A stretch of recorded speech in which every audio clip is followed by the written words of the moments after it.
Hey everyone, welcome back. Um, Tonight, I'm gonna be talking about the R-rated cut of Blood Feast 2. And before you go into this movie, a warning: this isn't really a horror movie. It's a comedy movie with dark humor, and the humor comes from the gore. So you have to leave your brain out the door for this one. So let's get started. Um, since it's the R-rated cut, there was no gore. Like you see the aftermath, gory aftermath, but you never get to see the kills. So I'm not gonna talk about the kills, but I'll talk about the kills in the uncut version because I got the uncut version coming tomorrow. Um, anyways, what happens is these two homeless people, I think they were homeless, end up trying to find some food. And they end up seeing a red light come out of the doors of this mysterious building. We don't know it yet. Well, I actually think it does show the sign of the place. So I might be wrong there. But, anyways, they go inside to get some food, and they find some food. But then both of them look at the statue of Ishtar, the Egyptian goddess, aka really a Babylonian goddess. Um, so they're looking at it and they end up going after each other and killing each other. In the R-rated cut, all you see is a stab. That's it. And then the other person stabs. That's all you see. You don't get to see no guts or anything, but apparently in the uncut version, you get to see lots of blood and guts. So, first death, pretty decent for an R-rated movie. I've seen R-rated movies that are way gorier than this. Uh, I've seen R-rated movies get away with a lot more than what this movie is doing, but they wanted it for the uncut version, which I don't mind. Uh, I've seen a little bit of the R-rated version of Cabin Fever 2, uh, and if anybody remembers Cabin Fever 1, you know how gory that movie was. It was gross rather than being over the top gore, but it's got gore in it. But anyways, back on topic.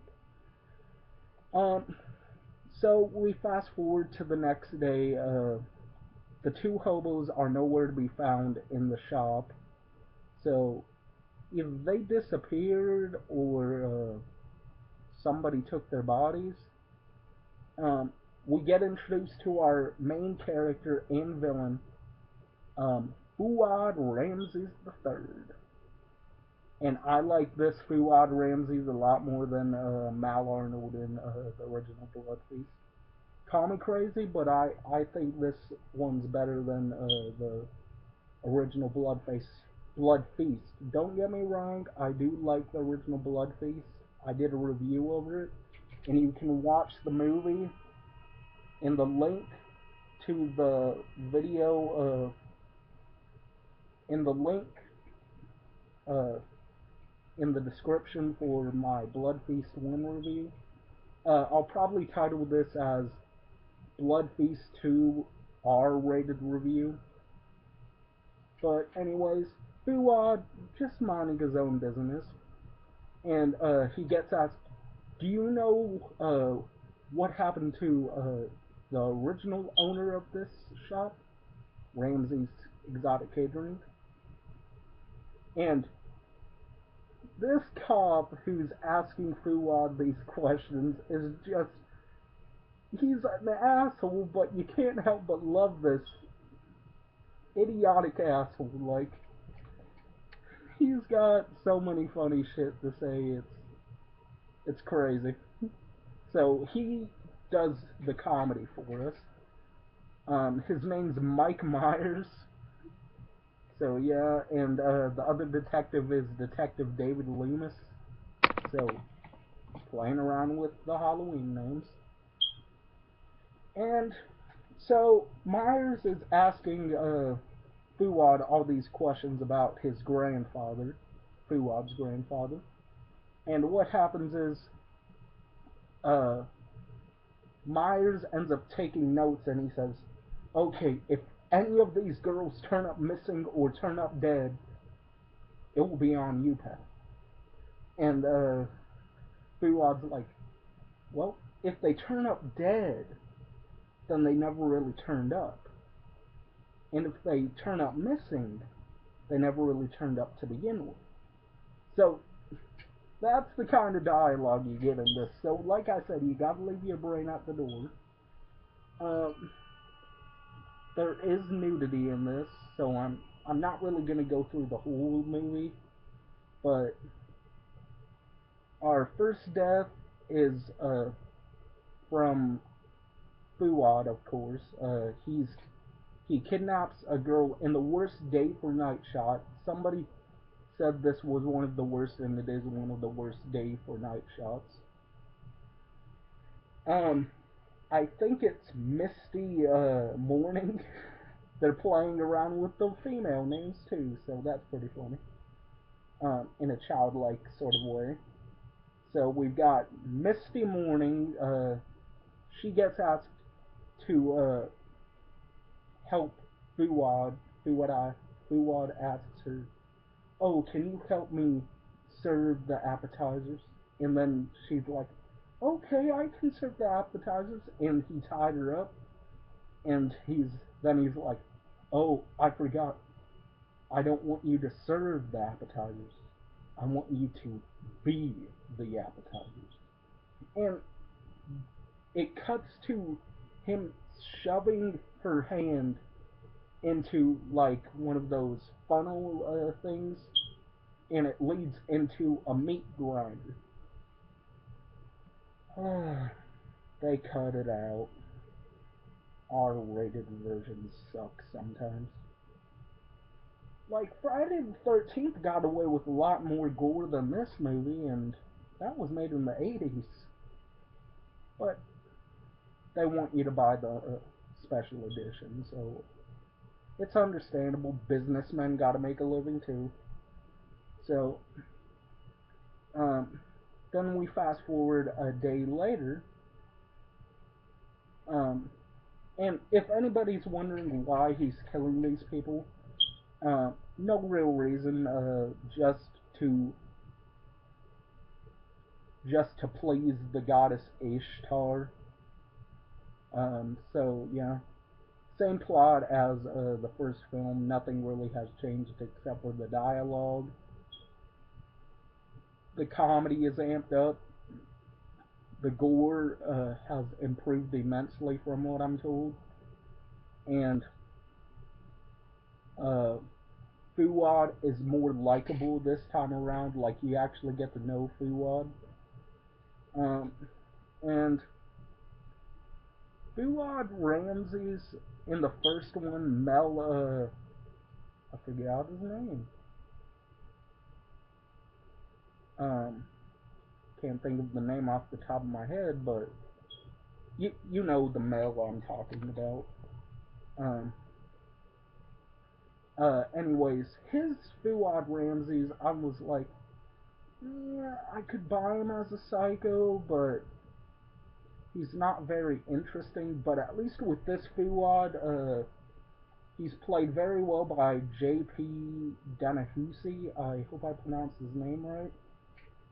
Um, he does a fantastic job. I really enjoyed him. I'd like to see him in some other movies. Um, and pretty much, Fuad is asked, "Can you cater to my daughter's wedding?" And it just so happens that Myers is marrying the person that Fuad is supposed to be preparing the meal for. So that's kind of cool. Well, cool in a weird sort of way.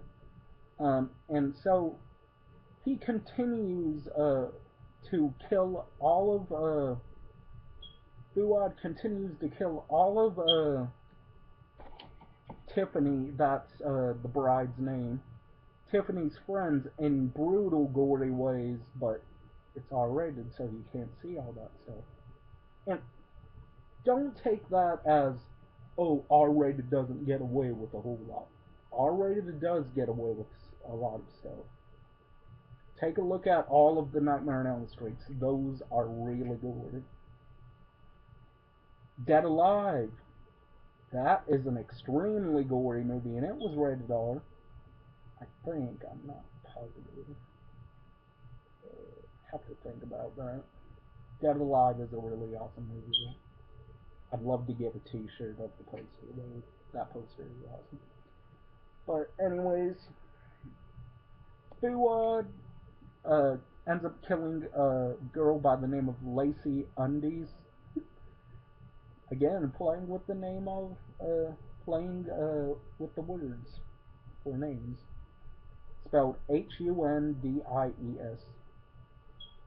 Ends up killing her, I think she's the one who gets the corkscrew shoved into her head. But all you see is the corkscrew go in, and that's pretty much as gory as the already cut gets. Most of the filler is nudity. Like, they're having a lingerie party, girls only, and you get to see them looking at each other's lingerie, stuff like that, stuff teenage boys would expect to be at a girl's sleepover. So, anyways, we've got that. There's lots of boobs in this, so I'll probably leave a link to the movie down below, so you guys can see if this movie is for you. But I know it's not going to appeal to everyone. And I don't know if I'm going to give this a rating or not.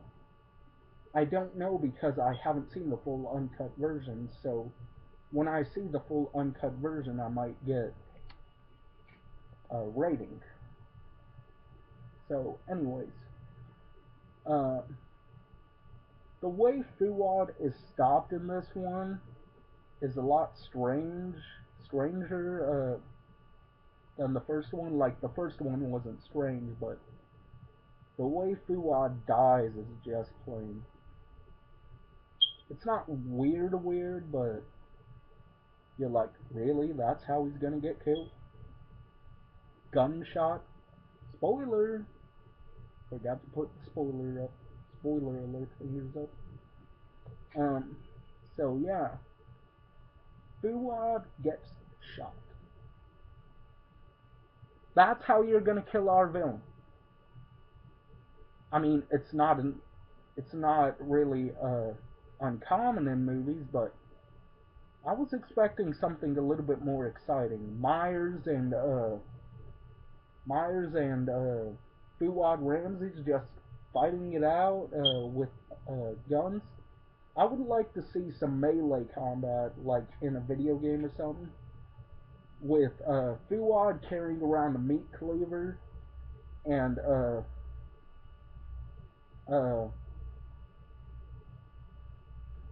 Myers carrying around like a spatula or something, because I think it would be extremely goofy.